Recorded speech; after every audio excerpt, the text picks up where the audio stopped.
I'm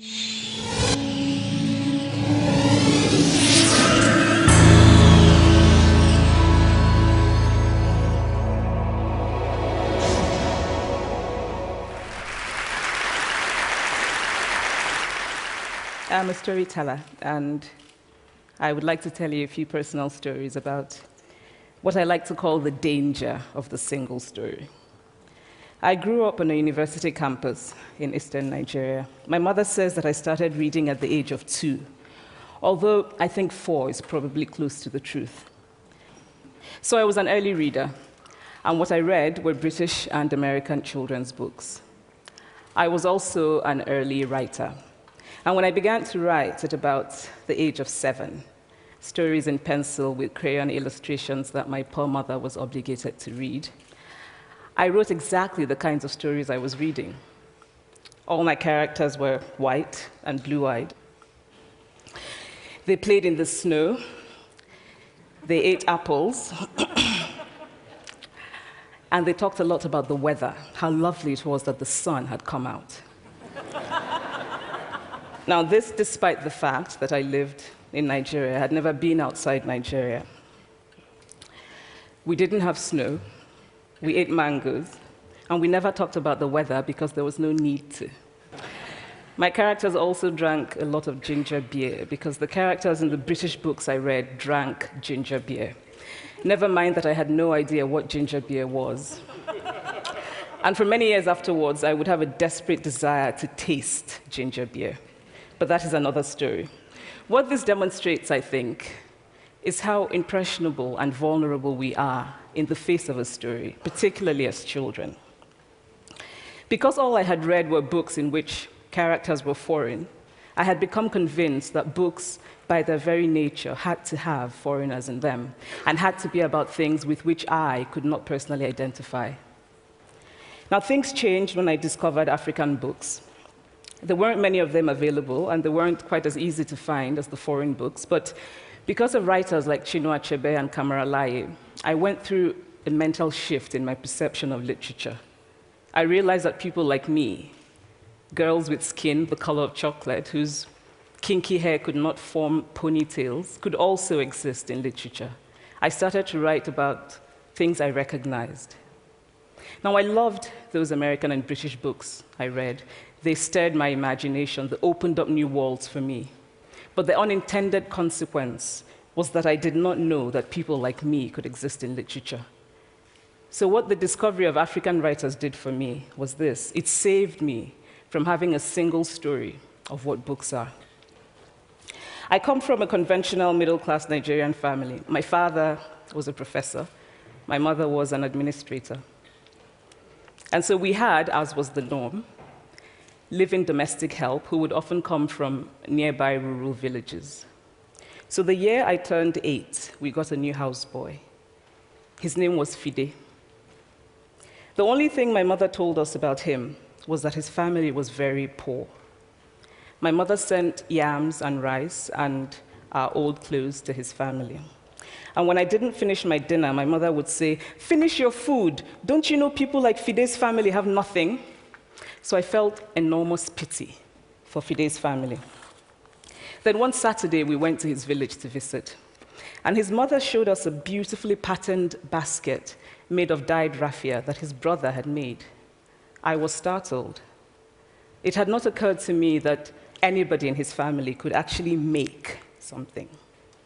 All I had heard about them was how poor they were, so that it had become impossible for me to see them as anything else but poor. Their poverty was my single story of them. Years later, I thought about this when I left Nigeria to go to university in the United States. I was 19. My American roommate was shocked by me. She asked where I had learned to speak English so well and was confused when I said that Nigeria happened to have English as its official language. She asked if she could listen to what she called my tribal music and was consequently very disappointed when I produced my tape of Mariah Carey. She assumed that I did not know how to use a stove. What struck me was this. She had felt sorry for me even before she saw me.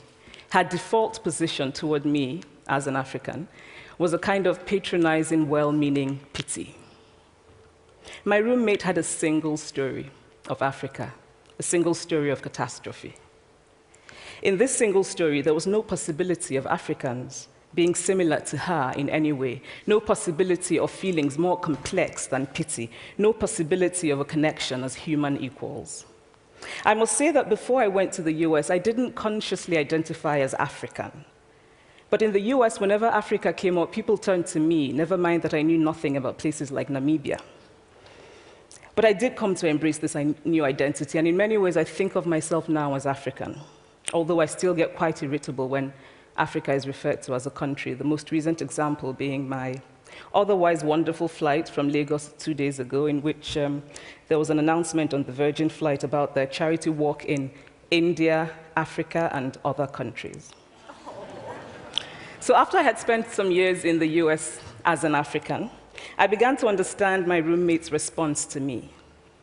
If I had not grown up in Nigeria, and if all I knew about Africa were from popular images, I too would think that Africa was a place of beautiful landscapes, beautiful animals, and incomprehensible people fighting senseless wars, dying of poverty and AIDS, unable to speak for themselves, and waiting to be saved by a kind white foreigner. I would see Africans in the same way that I, as a child, had seen Fide's family. This single story of Africa ultimately comes, I think, from Western literature. Now, here's a quote from the writing of a London merchant called John Locke, who sailed to West Africa in 1561 and kept a fascinating account of his voyage. After referring to the black Africans as beasts who have no houses, he writes, "They are also people without heads, having their mouths and eyes in their breasts." Now, I've laughed every time I've read this, and one must admire the imagination of John Locke. But what is important about his writing is that it represents the beginning of a tradition of telling African stories in the West, a tradition of sub-Saharan Africa as a place of negatives, of difference, of darkness, of people who, in the words of the wonderful poet Rudyard Kipling, are half devil, half child.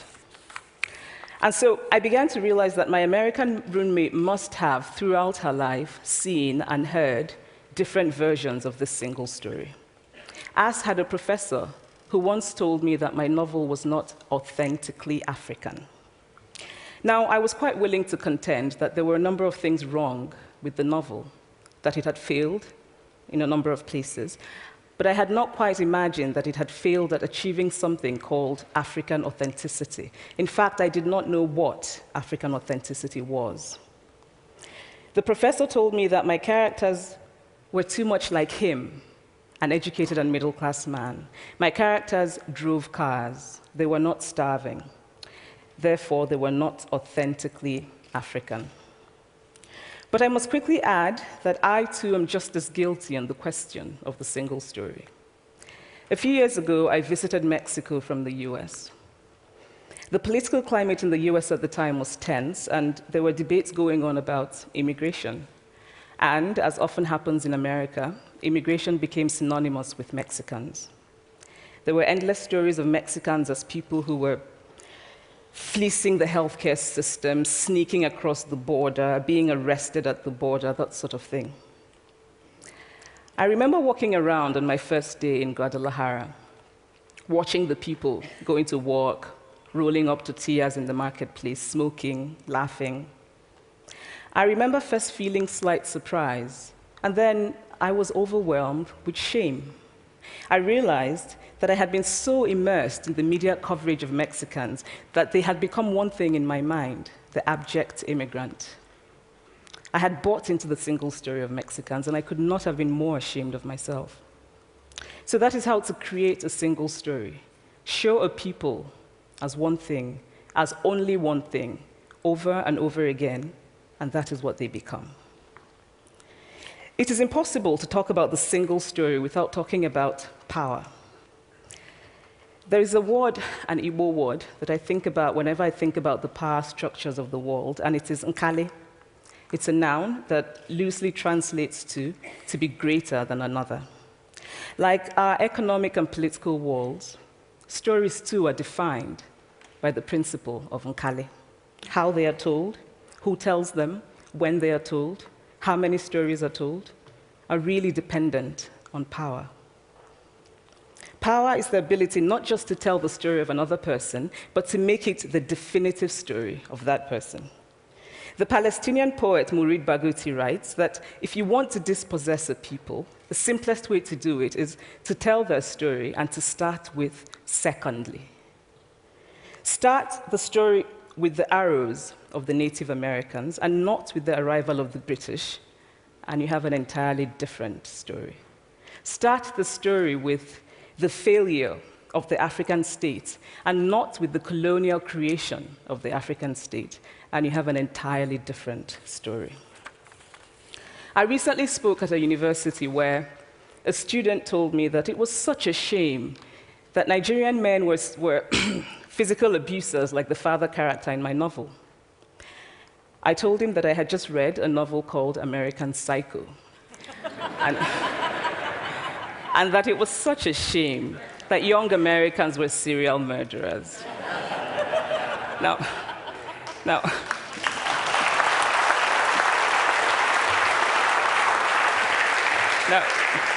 obviously, I said this in a fit of mild irritation, but it would never have occurred to me to think that just because I had read a novel in which a character was a serial killer, that he was somehow representative of all Americans. And now, this is not because I'm a better person than that student, but because of America's cultural and economic power, I had many stories of America. I had read Thailand, Updike, and Steinbeck, and Gateskill. I did not have a single story of America. When I learned some years ago that writers were expected to have had really unhappy childhoods to be successful, I began to think about how I could invent horrible things my parents had done to me.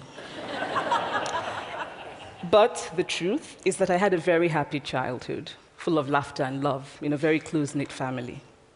But I also had grandfathers who died in refugee camps. My cousin, Polly, died because he could not get adequate health care. One of my closest friends, Okoloma, died in a plane crash because our fire trucks did not have water. I grew up under repressive military governments that devalued education so that sometimes my parents were not paid their salaries.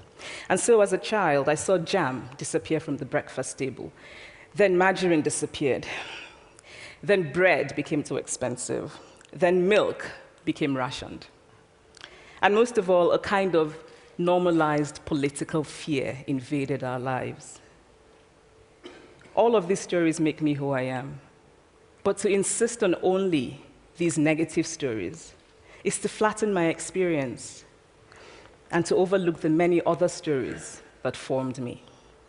The single story creates stereotypes, and the problem with stereotypes is not that they are untrue, but that they are incomplete. They make one story become the only story. Of course, Africa is a continent full of catastrophes, the immense ones, such as the horrific rapes in Congo, and depressing ones, such as the fact that 5,000 people apply for one job vacancy in Nigeria. But there are other stories that are not about catastrophe, and it is very important, it is just as important to talk about them. I've always felt that it is impossible to engage properly with a place or a person without engaging with all of the stories of that place and that person. The consequence of the single story is this: it robs people of dignity. It makes our recognition of our equal humanity difficult. It emphasizes how we are different rather than how we are similar. So what if before my Mexican trip, I had followed the immigration debate from both sides, the US and the Mexican? What if my mother had told us that Fide's family was poor and hardworking?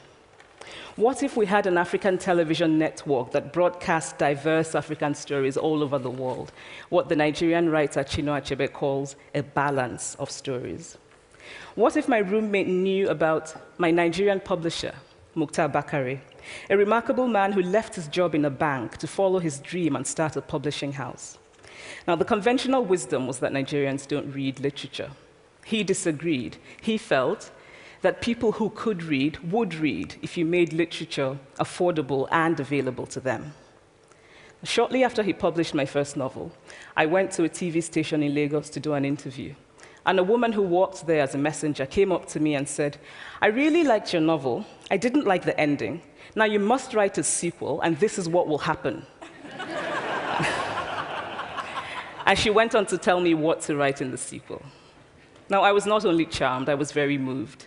Here was a woman, part of the ordinary masses of Nigerians who are not supposed to be readers.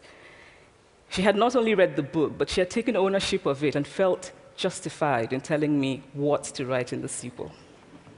Now, what if my roommate knew about my friend, Fumi Yonda, a fearless woman who hosts a TV show in Lagos and is determined to tell the stories that we prefer to forget?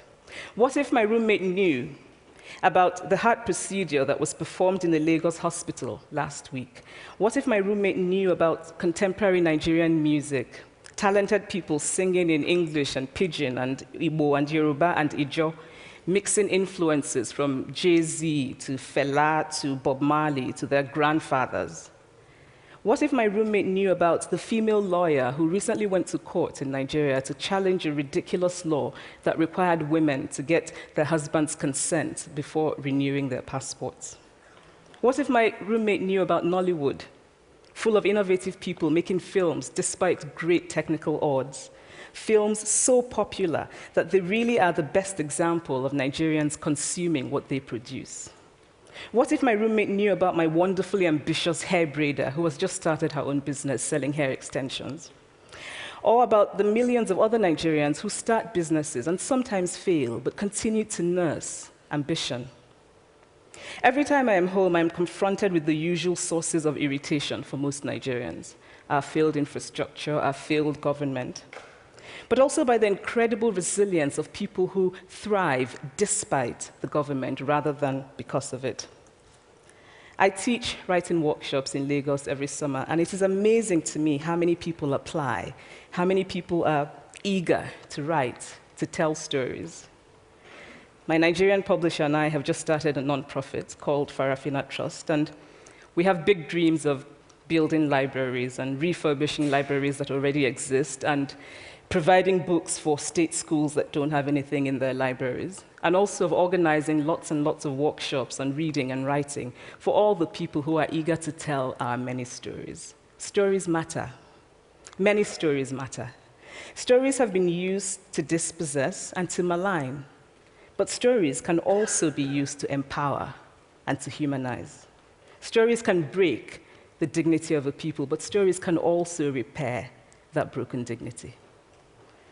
The American writer Alice Walker wrote this about her southern relatives who had moved to the north, and she introduced them to a book about the southern life that they had left behind. They sat around reading the book themselves, listening to me read the book, and the kind of paradise was regained. I would like to end with this thought, that when we reject the single story, when we realize that there is never a single story about any place, we regain a kind of paradise. Thank you.